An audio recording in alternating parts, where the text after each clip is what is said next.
नमस्कार दोस्तों, स्वागत है आपका हमारे YouTube channel A1 online classes पर। मैं रैत यादव आपको इंडियन पॉलिटी पढ़ा रहा हूँ। उम्मीद करता हूँ कि आपको मेरी क्लासेस पसंद आ रही होंगी। मैंने आपको अब तक क्या क्या पढ़ाया, हल्का सा उसे रिकॉल कर लेते हैं ताकि आपको आज की वीडियो समझने में यानी कि आज की क्लास समझने में आसानी हो। मैंने आपको बताया था कि संविधान क्या होता है, संविधान कितने तरह का होता है। तो मैंने आपको बताया कि हमारे देश में संविधान सभा की मांग कब कब उठी। मैंने उसे बेसिक सन के दौरान आपको बताया था। आप उन सन को अच्छे से याद कर लेना क्योंकि वो सन अक्सर कॉम्पिटिटिव एग्जाम में पूछ लिए जाते हैं। मैंने आपको बताया था कि अगस्त प्रस्ताव 1940 में आया था। हमने उसे रिजेक्ट कर दिया क्योंकि उसमें डोमिनियन स्टेटस की बात कही गई थी और हम अपना पूर्ण स्वराज मांग रहे थे। फिर मैंने आपको आगे बताया था कि क्रिस मिशन 1942 में आया था। उसने भी वही सेम बात कही, डोमिनियन स्टेटस वाली। फिर आगे चलकर 1946 में कैबिनेट मिशन भारत आया था। उसी के आधार पर हमारी संविधान सभा का गठन हुआ और संविधान सभा ने ही हमारा संविधान बनाया था। संविधान सभा की कब कब बैठक हुई, मैंने आपको विद डिटेल के द्वारा सारी चीजें बताई थी। फिर मैंने आपको बताया कि 26 नवंबर 1949 को हमारा संविधान बनकर तैयार हो गया था, पर हमने उसे लागू नहीं किया। 26 जनवरी 1950 को हमारा संविधान लागू हुआ। इस संविधान को बनाने में कुछ समितियां गठित की गई थी। मैंने बताया था इसमें कुछ महत्वपूर्ण 8 समितियां थी। इसमें से सबसे महत्वपूर्ण समिति थी प्रारूप समिति, जिसके अध्यक्ष थे B.R. अम्बेडकर और 6 सदस्य और थे। प्रारूप समिति ने काफी हद तक संविधान बनाने में महत्वपूर्ण भूमिका निभाई थी। मैंने आपको प्रारूप समिति को अच्छे से बताया था। मैंने आपको बताया था हमारे संविधान में 8 अनुसूचियां थी और अब 12 अनुसूचियां हो गई हैं। मैंने सारी अनुसूचियों को आपको डिटेल से बताया था। फिर मैंने आगे चलकर आपको अपनी भारतीय संविधान की प्रस्तावना बताई थी। भारतीय संविधान की प्रस्तावना से जो भी क्वेश्चन पूछे जाते हैं, मैंने आपको बताया था कि किसने भारतीय संविधान की प्रस्तावना को आत्मा कहा है और किसने भारतीय संविधान की प्रस्तावना को भारतीय संविधान का परिचय पत्र कहा है। मैंने आपको बहुत डिटेल से पूरी प्रस्तावना बताई थी। और फिर मैंने कल आपको राज्य पुनर्गठन आयोग पढ़ाया था। उससे रिलेटेड जो भी कॉम्पिटिटिव एग्जाम क्वेश्चन पूछे जाते हैं, मैंने आपको सारे कंप्लीट कराए थे। मैंने बताया था कि भाषा के आधार पर पहला गठित राज्य आंध्र प्रदेश था और इसमें कुछ आयोग गठित किए गए थे, वो मैंने आपको बहुत डिटेल से बताए थे। अब स्टार्ट करते हैं आज की वीडियो यानी कि आज की क्लास। मैंने आपको बताया था पहले ही हमारे संविधान में 22 भाग हैं और 395 अनुच्छेद हैं।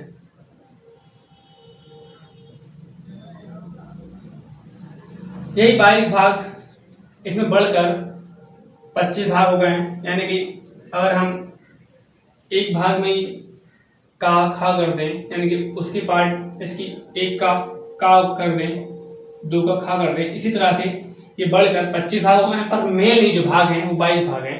395 अनुच्छेद हैं, इसमें भी ऐसे ही काम किया गया और ये 448 अनुच्छेद हो गए हैं। पर जो मेनली भाग हैं वो 22 भाग हैं। ठीक है, आज मैं आपको भारतीय संविधान का भाग 1 पढ़ाऊंगा और मैं उसे कंप्लीटली आज फिनिश करूंगा। स्टार्ट करते हैं भारतीय संविधान का भाग 1।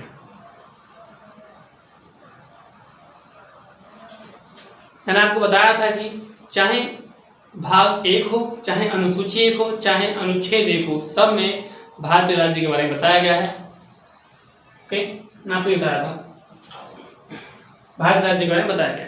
इसमें अनुच्छेद 1 से लेकर 4 तक अनुच्छेद आते हैं।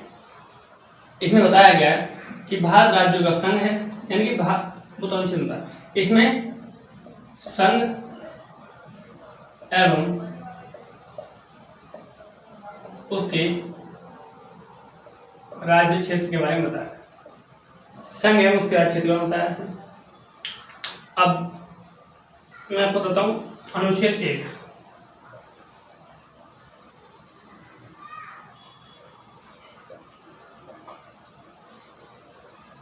इसमें बताया गया है कि भारत राज्यों का संघ है और जो भारत के जो राज्य हैं वो प्रथम अनुसूची में लिखे हुए हैं, यानी कि भारत राज्यों का संघ है और राज्यों को प्रथम अनुसूची में रखा गया है। भारत में 3 प्रकार के राज्य हैं। राज्य यानी कि भारत में 28 राज्य हैं। यूटी 8 यूटी है यानी कि 8 केंद्र शासित प्रदेश हैं और अर्जित क्षेत्र भारत में एक भी नहीं। इसे बताया है कि भारत में 28 राज्य हैं, यूटी स्टेम 8 है और अर्जित क्षेत्र एक भी नहीं है। अर्जित क्षेत्र यानी कि अगर हम किसी विदेशी राज्य को अपने भारत में विलय मतलब किसी विदेशी राज्य को हम भारत में मिला लेते हैं, किसी विदेशी राज्य में हम कब्जा कर लेते हैं, तो उसे हम अर्जित क्षेत्र में लाएंगे। इसे हमने बताया आपको। भारत राज्यों का संघ है, मैंने आपको ये बताया। संघ 3 तरह का होता है, यानी कि भारत राज्यों का यूनियन है, मैं आपको बताता हूँ इंग्लिश में। भारत राज्यों का यूनियन है। यूनियन तीन प्रकार का होता है, यानी कि संघ 3 प्रकार होता है यूनियन में। एक होता है परिसंघ, एक होता है संघ और एक संघ। इसे इंग्लिश में बोलते हैं कॉन्फेडरल और इसे बोलते हैं फेडरल। इसे बोलते हैं यूनियन, यानी कि भारत राज्यों का यूनियन है, यानी कि भारत राज्यों का संघ। कॉन्फेडरल ये थोड़ा कमजोर टाइप का होता है। इसमें जो राज्य मिलकर एक देश का निर्माण करते हैं वो कभी भी अलग हो सकते हैं। कुछ ज़्यादा ही शक्ति इन्होंने दी नहीं आती है, उस मतलब ज़्यादा शक्ति नहीं दी आती उस देश को, वो राज्य अलग हो सकते हैं आराम से। इसे रूस में देखने को मिलता है। यूएसएसआर, पहले रूस काफ़ी बड़ा था, उससे धीरे धीरे राज्य अलग होते गए। फेडरल ये अमेरिका में देखने को मिलता है, ये पढ़े लिखे लोगों में सक्षम होता है। अमेरिका भी ऐसे ही बना है, काफ़ी सारे राज्यों को मिलाकर एक देश बना दिया गया अमेरिका। फेडरल में आता है और भारत यूनियन में आता है। जब सरदार वल्लभ भाई पटेल ने 552 देशी रियासतों को भारत में मिलाया था, तब वो समझ गए थे कि आगे जाकर ये भारत से अलग होने का सोचेंगे, तो हम क्यों ना इन्हें भारतीयों को इन्हें संघ में मिला दें। तो इसीलिए भारत को संघ में रखा गया। हमारे देश का कोई भी राज्य अलग नहीं हो सकता। जम्मू कश्मीर ने बहुत जोर लगाए थे कि हम कैसे भी करके भारत से अलग हो जाएं, क्या वो अलग हो पाया? नहीं हो पाया, क्योंकि भारत राज्यों का संघ है, यहाँ से एक भी राज्य नहीं निकल सकता। ये बात आपको समझना होगी। अनुच्छेद 1 क्लियर हो गया। अब मैं अनुच्छेद 2 पढ़ता हूँ। इसमें ये बात बताई गई है कि संसद राष्ट्रपति की पूर्व अनुमति से किसी भी विदेशी राज्य को भारत में मिला सकती है। संसद राष्ट्रपति की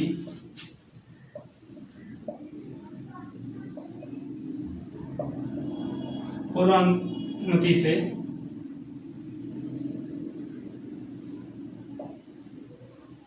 विदेशी राज्य को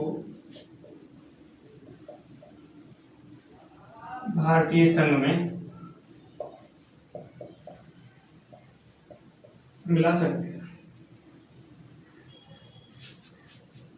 ये बात आर्टिकल 2 में बताई गई है।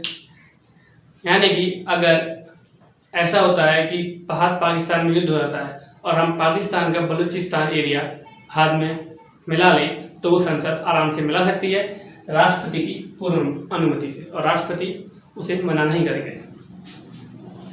ये चीज आपको बता दी मैंने। इसके द्वारा अनुच्छेद 2 के द्वारा हमने एक राज्य को मिलाया था। पहले सिक्किम भारत का हिस्सा नहीं था, और आपको बताओ हमने सिक्किम को भारतीय संघ में मिलाया था 16 मई 1975 को।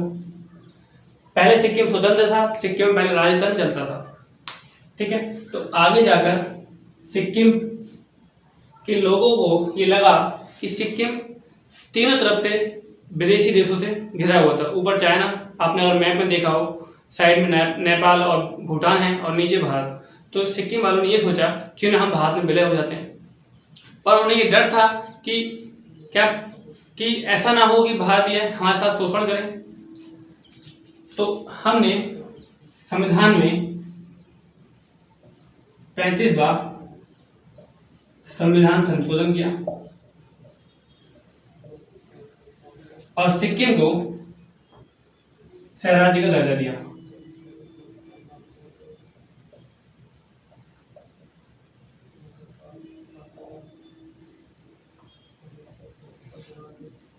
उन्नीस सौ चौहत्तर में हमने पहले सिक्किम को सहराज्य का दर्जा दिया कि आप पहले आकर देखिए, आपको अच्छा लगे तो आप कंप्लीटली भारत में विलय हो सकते हैं। फिर सिक्किम वालों को लगा, सिक्किम वाली जनता थी, उन्हें लगा कि हम भारत में कंप्लीटली विलय होते हैं, यानी कि ये तो हमारी तरह है, मतलब ये हमारे साथ कोई ऐसा व्यवहार नहीं कर रहा है जो कि अनुचित हो। तो 36वां संविधान संशोधन किया गया भारत की संविधान में।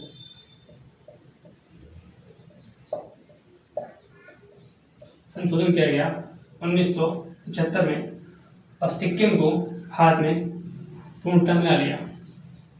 ठीक है, सिक्किम में जनमत संग्रह कराया गया वहाँ की जनता से कि आप भारत में मिलना चाहते हैं, तो वहाँ पर 95% जनसंख्या ने भारत में विलय होने का निर्णय लिया और हमने 36वें संविधान संशोधन द्वारा सिक्किम को भारत में मिला लिया। अब सिक्किम सभी राज्यों की तरह भारत में अच्छे से है। सिक्किम में एक स्टेडियम है, बाईचुंग भूटिया स्टेडियम, जो फुटबॉल का स्टेडियम है, अक्सर पूछ लिया जाता है, उसे याद रखना। अनुच्छेद 3 में क्या बताया गया है?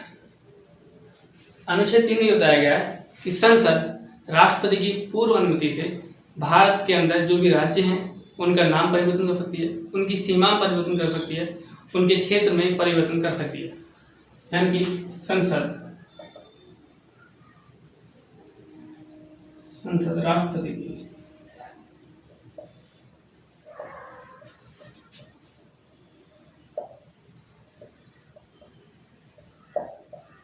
पूर्व अनुमति से भारतीय राज्यों के नाम में, सीमा में और क्षेत्र में परिवर्तन कर सकती है।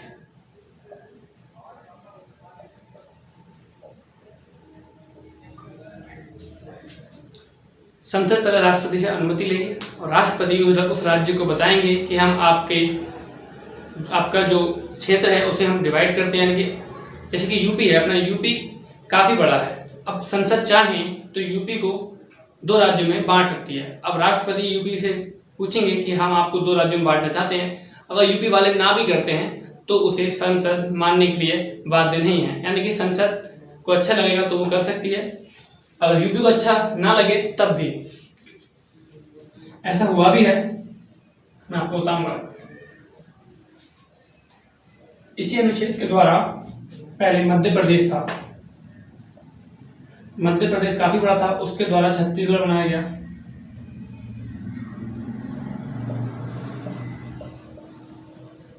छत्तीसगढ़ बनाया गया 1 नवंबर सन 2000 को और आगे चलकर यूपी से यूके यानी कि उत्तराखंड बनाया गया 2 नवंबर 2000 को और आगे चलकर बिहार से झारखंड बनाया गया 15 नवंबर सन 2000 और सबसे न्यू आंध्र प्रदेश से तेलंगाना बनाया गया।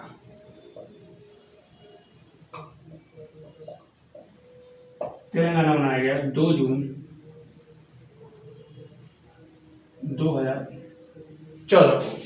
जब आंध्र प्रदेश से तेलंगाना को अलग करने की बात चल रही थी तब आंध्र प्रदेश ने इसका विरोध किया कि इसे अलग ना करें, फिर भी संसद ने आंध्र प्रदेश से तेलंगाना को अलग किया था।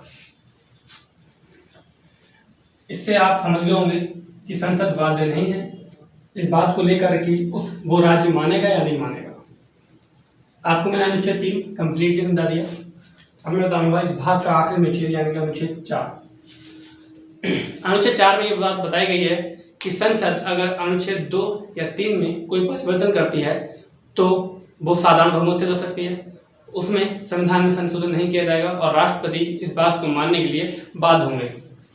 यानी कि अनुच्छेद 2 और 3 में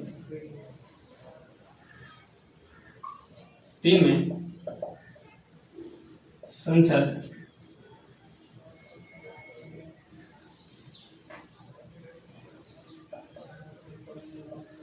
परिवर्तन करती है तो संविधान संशोधन नहीं होगा।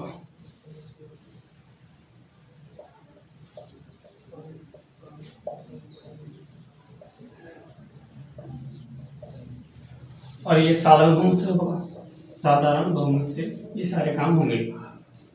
विदेशी राज्यों को राज्य अपने देश में मिलाना और राज्यों के नाम परिवर्तन करना, ये सारे साधारण बहुमत से होंगे।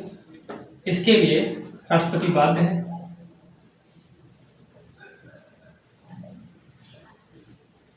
राष्ट्रपति बाध्य है, ये बात अनुच्छेद 4 में बताई गई है।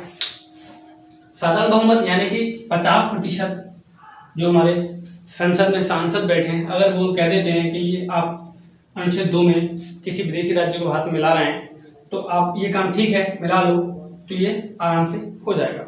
राज्य के नाम परिवर्तन करना हो तब भी 50% सांसद बोलते हैं तो वो भी हो जाएगा। राष्ट्रपति बाध्य है क्योंकि इनसे पहले ही पूर्व अनुमति दी गई है। ये भी आपको क्लियरली समझ में आ गया होगा। अब आपके मन में एक डाउट चल रहा होगा कि सर आप बता रहे हो कि अनुच्छेद 4 में ये बताया गया है कि अनुच्छेद 2 और 3 में कोई परिवर्तन हम करेंगे तो संविधान में संशोधन नहीं होगा, यानी कि आर्टिकल 368 का यूज नहीं होगा। आर्टिकल 368 में ये बताया गया है कि संविधान में संशोधन कैसे होता है, ये बात बताई गई है।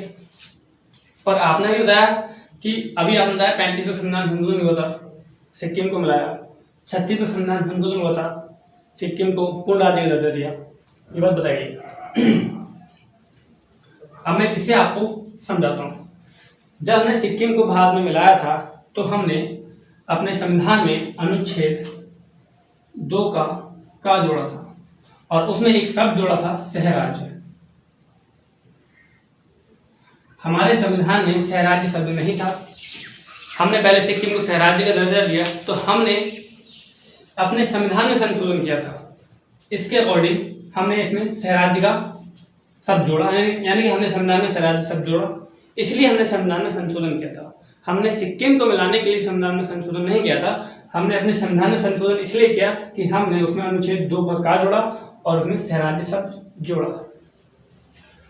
फिर हमने आगे चलकर ये तो हमने क्या था 35 संविधान, ये क्या था 35वां।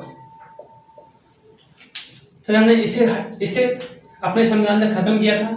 हमने 36वां संविधान संशोधन किया और हमने उसमें इसे खत्म किया और सिक्किम को पूर्ण राज्य का दर्जा दिया गया।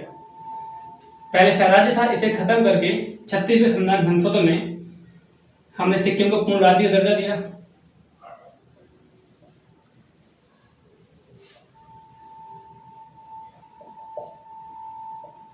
पूर्ण राज्य का दर्जा दिया और इससे हमने इस अनुच्छेद को खत्म किया। अब हमारे संविधान में आर्टिकल 2 का नहीं है, यानी कि अनुच्छेद 2 का नहीं है, इसे हमने खत्म किया। तब हमने 36वें संविधान संशोधन किया, हमने इसे जोड़ा सहराज्य को, तब हमने 35वां संविधान संशोधन किया। हमने सिक्किम को भारत में मिलाने के लिए उसके लिए संविधान संशोधन नहीं किया। हमने संविधान में संशोधन इसलिए किया कि हमने इसमें ये सब जोड़ा था और इसे हमने हटाया था, तो हमने 36वां संविधान संशोधन किया था। आई होप आपको मेरी वीडियो अच्छी लगी होगी। और आपको मेरी क्लासेस अच्छी लगती हैं तो मेरे चैनल को लाइक शेयर सब्सक्राइब जरूर करना। मिलते हैं नेक्स्ट वीडियो में। नेक्स्ट वीडियो में आपको भारतीय संविधान की नागरिकता पढ़ाऊंगा, किस तरीके से नागरिकता हम ले सकते हैं और उसमें क्या क्या प्रावधान है, सब चीज़ आपको बताऊंगा। मिलते हैं नेक्स्ट वीडियो में। धन्यवाद।